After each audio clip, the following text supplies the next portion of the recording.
So, anyone want to start? Yes, sir. Vinny, Make back sure you to speak up really loud. The microphone should pick up the question, but we need you to talk loud. Thank you. Yes, sir. Vinny. First of all, congratulations. Thank you. Thank you for all the wonderful memories. I was a 10-year-old kid when the Dodgers came to the Coliseum. Give me your first impressions. You came from Brooklyn.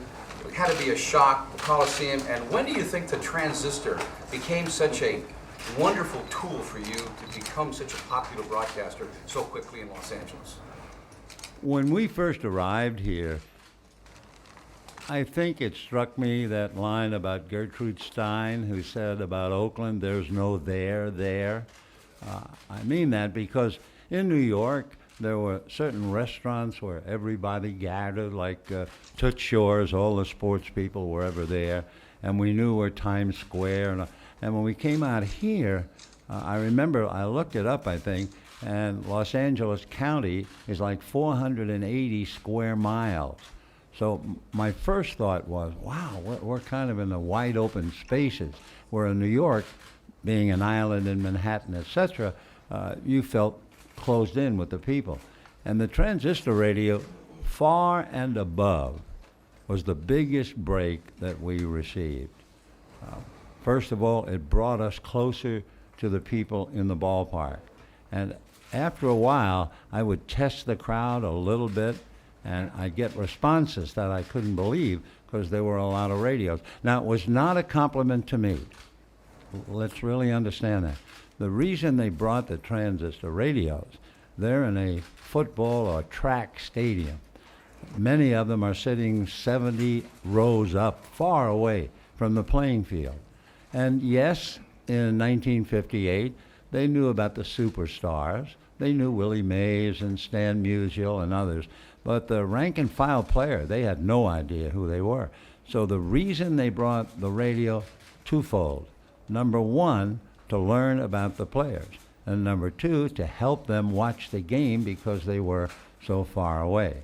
And that's the truth. And for Jerry and me, that was the biggest break. And then after we started to feel at home, the engineers would complain the feedback from all the radios. And he really would have to work. But once I knew that they were listening, then I started talking to them. I made the worst pun in the entire world. And the groan that came up from the audience. Joe Torre was catching for Milwaukee, and he took a foul ball off the hand, and the next night he played third base. And I said, isn't that interesting? If Joe never puts on the gear again, he will forever be known as Chicken Catcher Torre. And 40, 50,000. This groan, but it was a funny, they loved it, and that began everything. The singing of Happy Birthday to the umpire. Later here, they were still carrying them the first year or two here. And one time the baseball rule was you had to come to a complete stop as the pitcher for 1 second. Well, we had a huge rhubarb here over that 1 second. Freddie Hutchinson, God rest his soul, was out there because they were all trying to cheat with Maury Wills. And so there was a long pause while the argument. So then I started talking to the people. And I said, how long do you think a second is? And I said, I'll tell you what I'll do. I'll say A, and when you think a second has gone by, you say B. So I said A, and the crowd let out a B. Well, now I know I've got them, right? So I say, oh, no, that's terrible. That's not even close. You're not paying attention. So now I have them do it again. And this time they took, if there was a roof, right off of Dodger Stadium. And the phone rang in the booth, and it was Walter Alston. He said, would you mind telling me why everybody is hollering B?